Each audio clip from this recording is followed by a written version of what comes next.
mas eu quero falar um pouquinho. Eu creio que o Senhor vai edificar a sua vida nesta tarde, através do que Ele fez na minha vida, através desse testemunho. Eu tenho certeza que o Senhor já está visitando você, o seu coração, e através daquilo que for dito aqui, o Senhor vai entrar com esperança dentro do seu lar. Vai haver esperança, porque a palavra de Deus diz que a esperança adiada, ela adoece o coração, mas quando o desejo, ele é confirmado, ele é feito pelo Senhor, ele é entregue na sua vida, a esperança e vida no seu coração. Então eu declaro que haverá vida dentro desse coração aí, que pode estar entristecido, pode estar adoecido por uma esperança adiada, mas hoje o Senhor vai visitar o seu coração com vida.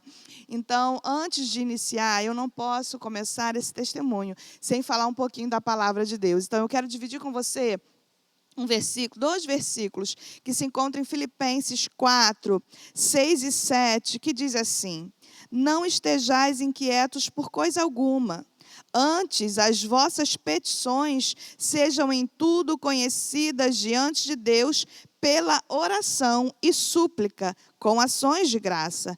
E a paz de Deus, que excede todo entendimento, guardará os vossos corações e os vossos pensamentos em Cristo Jesus. Bom, a live de hoje tem por tema o poder da oração.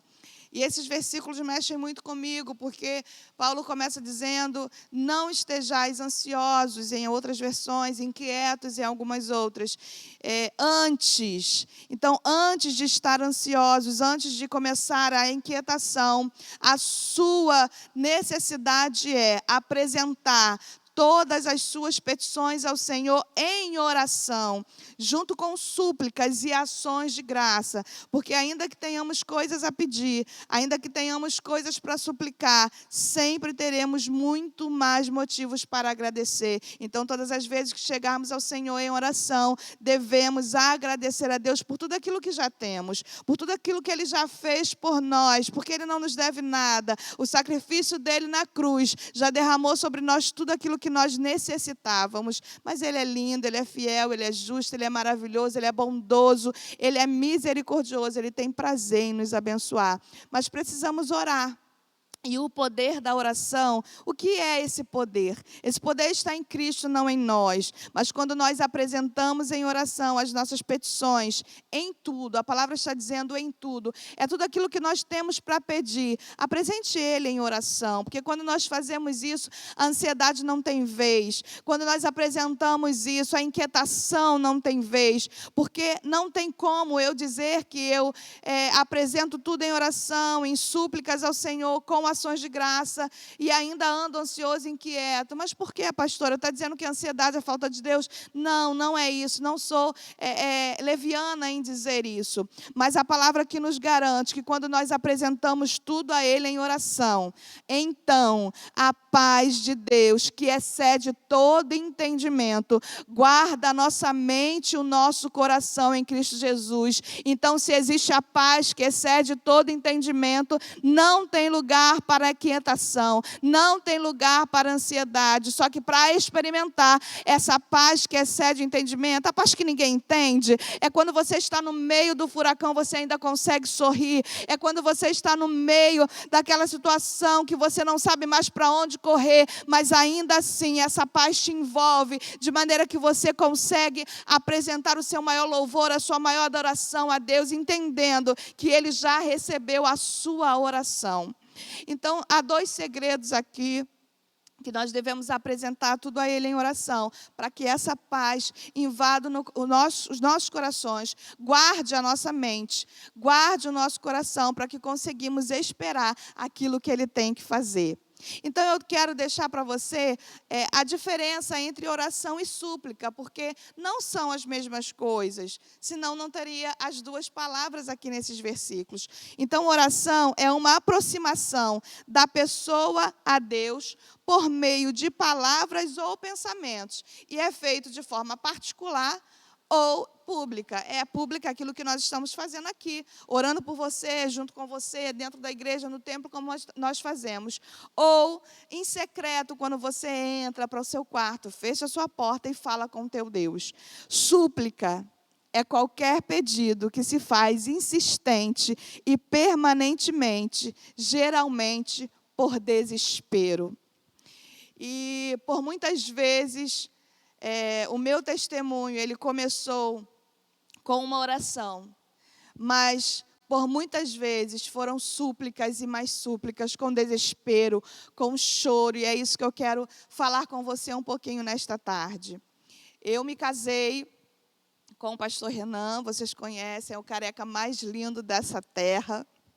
Não era careca quando nós nos casamos, mas hoje ele é o meu careca. E nós nos casamos já com o sonho, com o desejo de termos filhos.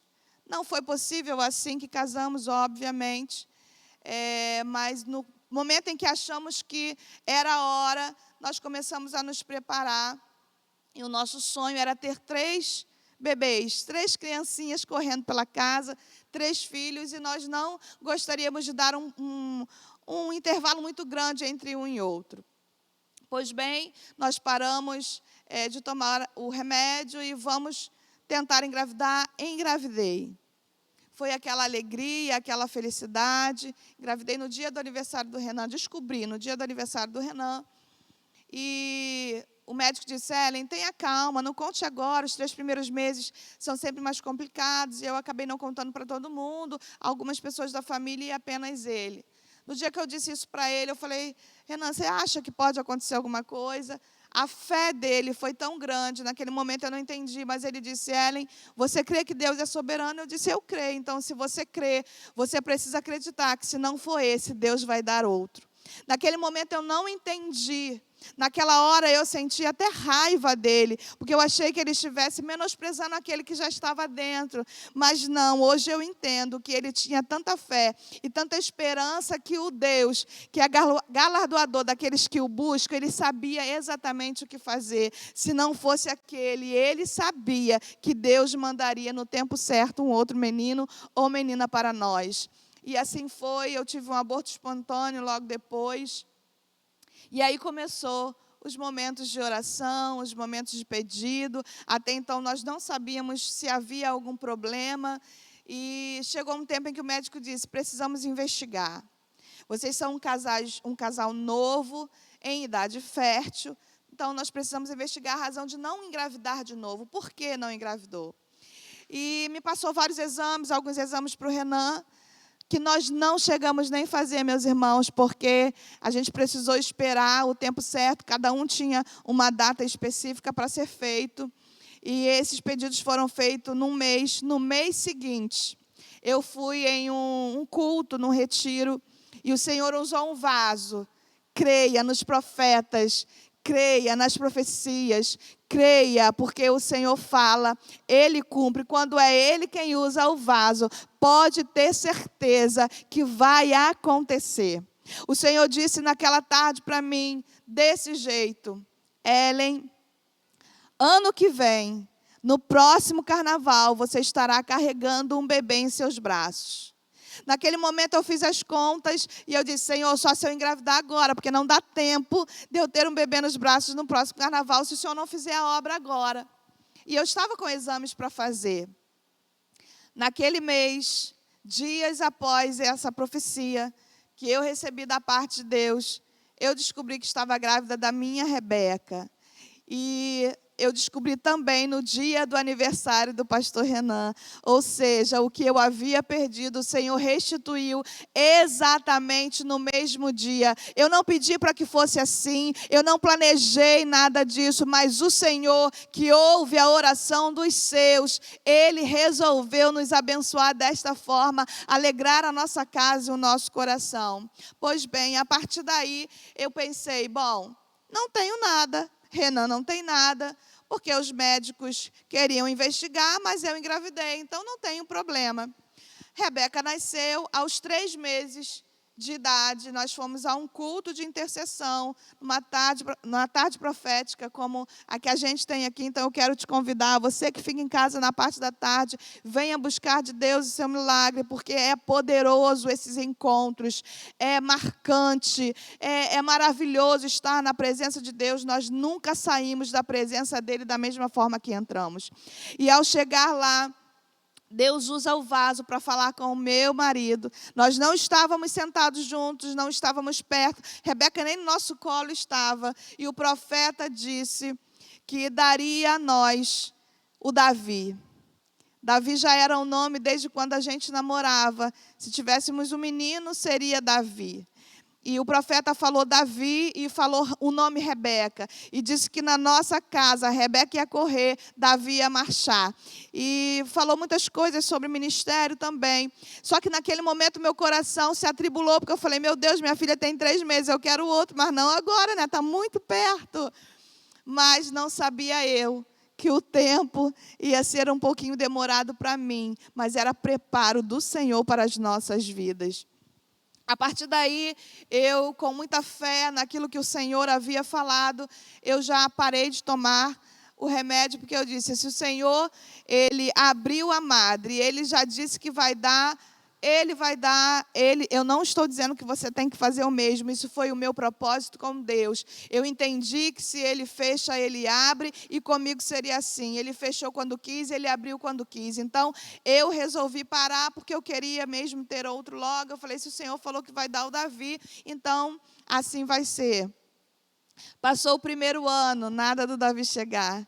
Passou o 2º ano, não tinha Davi na minha barriga. Passou o 3º ano, nada aconteceu. Chegou no 4º ano, a esperança adiada começou a adoecer o meu coração. E aí eu comecei a falar com o Renan, precisamos buscar saída, precisamos buscar os médicos, precisamos saber o que está acontecendo. E foi aí que nós descobrimos que a nossa Rebeca já era um milagre. Foi aí que nós começamos a entender que o processo não seria da forma que a gente esperava, as coisas não seriam do jeito que a gente achava que seria. E vários exames eu fiz, todos eles apresentavam infertilidade. O médico passou, vamos fazer um exame para saber se você está ovulando. Fiz o exame, não ovulava. Quem não ovula, não engravida. Vamos fazer exames para saber sobre os seus hormônios. Eu fiz e eu já tinha hipertireoidismo, tomava 7 comprimidos por dia. Era algo sério, eu já tratava, mas a partir daí o médico disse, eu não tenho como tratar essa parte da ovulação, porque esse remédio que você toma vai causar má formação no feto. Então, eu não posso te ajudar para que você ovule, porque se você engravidar, vai nascer, se nascer, um bebê com problema, porque esse remédio que você toma, ele causa má formação. Então, aí nós ficamos num beco sem saída. Fizemos outro exame. Qual exame, pastora? Vamos investigar se existe alguma coisa na área também, né, do útero. E ao fazer as ressonâncias, nós encontramos uma endometriose que obstruía as minhas trompas. Os meus ovários, eles são grudados no útero. Então, os ovários cheios de cistos, não havia a menor possibilidade de uma gestação para o homem sem que ele mexesse. E aí começamos a procurar meios. Como vamos fazer? E a primeira alternativa foi fazer essa cirurgia da tireoide. Vamos tirar para que você mude essa medicação. Era uma cirurgia que eu faria, estaria no dia seguinte em casa, sem grandes preocupações. Eu fiz a cirurgia, voltei para casa. No dia seguinte eu tive uma complicação, voltei para o hospital, quase já desfalecendo. E lá eu experimentei 5 dias de CTI. Foram dias terríveis. E mais 2 dias no quarto até vir para casa. Foram uma semana de muita luta espiritual dentro daquele lugar. E lá eu falei com o Senhor, Senhor, eu não vou permitir o homem tocar mais. Se o Senhor quiser me dar o Davi, se o Senhor disse que vai dar, o Senhor vai dar. Eu não vou, mas se o homem disser que eu preciso operar mais alguma coisa, porque era bem provável que quisessem mexer, eu disse ao Senhor, eu não vou mais permitir. É algo meu com Deus. Não estou dizendo para você que você não deve confiar na medicina. Foi algo que eu disse para Deus. Essa é a minha experiência e é ela que eu estou compartilhando com você nesta tarde. E passado mais tempo em casa, eu lembro que no dia que nós fizemos 10 anos de casada, eu me sentei à mesa junto com o Renan para tomar um café da manhã. E eu chorei muito com ele, dizendo, eu nunca pedi nada disso. Eu nunca pedi ao Senhor essa casa dessa forma. Eu nunca disse ao Senhor como seria o carro. Eu nunca disse ao Senhor como nós deveríamos viver financeiramente. A gente só se lançava na presença dEle e apresentava a Ele as nossas necessidades. A gente trabalhava e Ele, com sua mão poderosa e com muita graça, nos abençoou. Eu nunca pedi ao Senhor bens materiais, e a única coisa que nós pedíamos ao Senhor, sempre, que éramos ter 3 filhos naquela altura do nosso casamento, o Senhor não havia ainda nos concedido. Eu chorei muito naquele dia, naquela manhã, e, como sempre, orando ao Senhor, falando com Ele. E naquele momento eu passei a não mais apresentar a minha oração, como nós falamos aqui. Não mais dizia para ele que eu queria ter um filho. Eu me coloquei numa posição assim, ele já sabe. Se ele quiser, ele vai me dar. Mas não é porque ele sabia e eu acreditava que ele me ia dar. Não, isso para mim foi uma forma de me proteger do tempo. Eu parei de pedir, era uma forma para eu me proteger dessa espera. Para mim era mais confortável dizer, ele sabe, é ele quem decide, o momento é dele, embora essa seja uma verdade, mas para mim aqui dentro não era o que eu realmente queria. Eu só queria me proteger daquele tempo tão doloroso de espera. E aí, quando havia as orações aqui na igreja, vem pelo milagre, vem pelo impossível, eu não saía do meu lugar. E eu comecei a ler a palavra, como sempre, eu lendo, mas o Senhor começou a ministrar ao meu coração através dos evangelhos.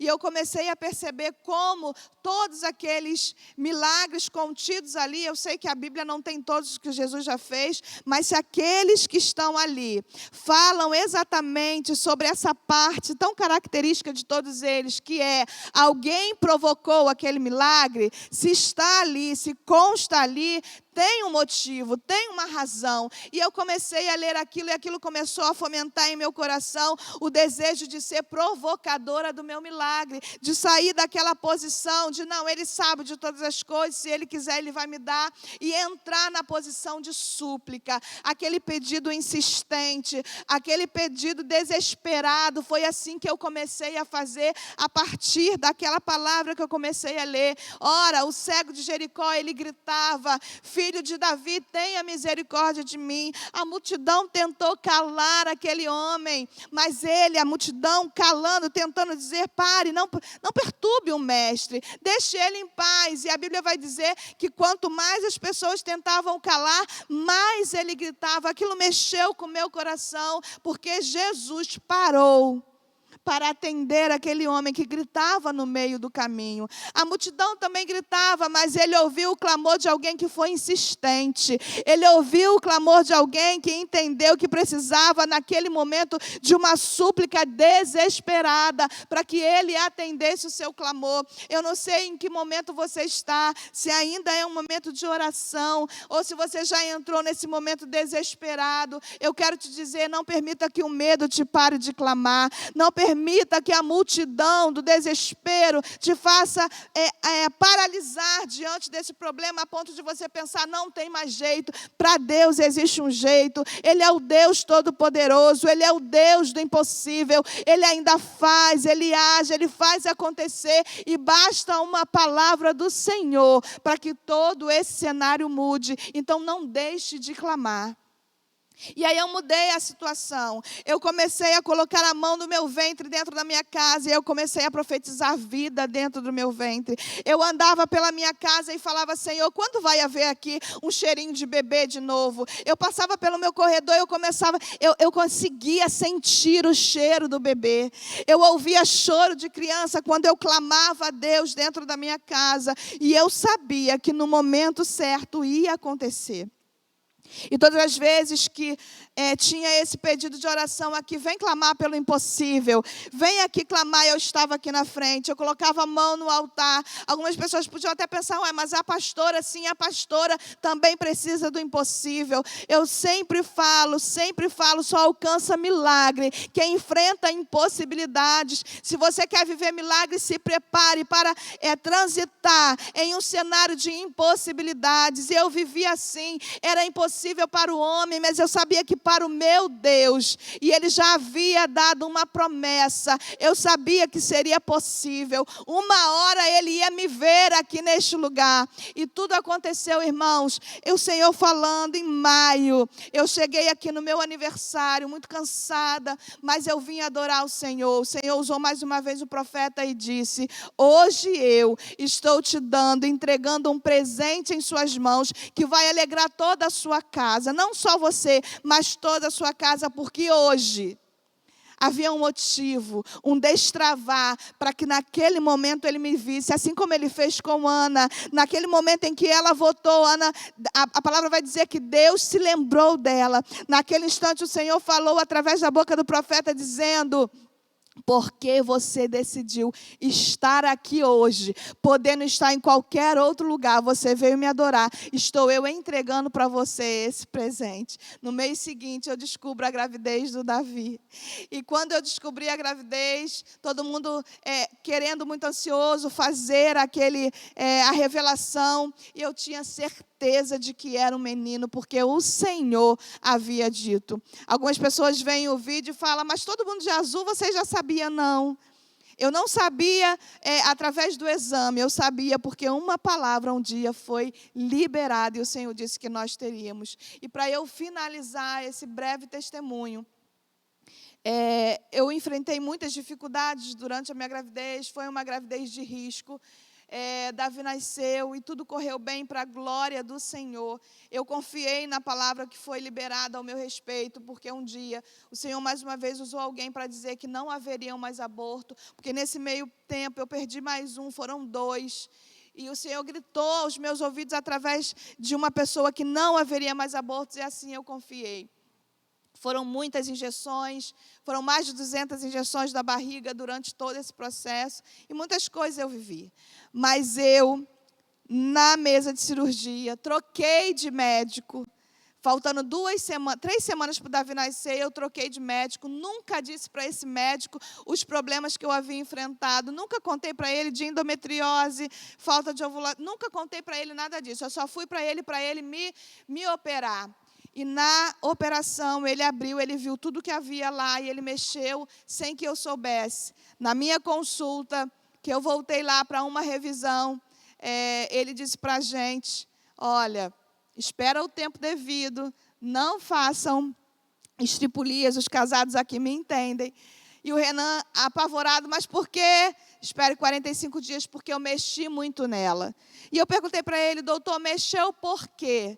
E ele disse, porque você estava toda colada por dentro, haviam muitas aderências. E ele disse, eu não sei como você ficou grávida, eu não sei como você engravidou. E diante de todas essas circunstâncias, a gente sempre falou para ele, é Deus. E nesse momento, mais uma vez, nós podemos dizer para a medicina que não foi o homem, foi o Senhor quem fez. Quando ele disse, eu não sei como engravidou, eu disse, nós sabemos, porque foi o Senhor quem deu.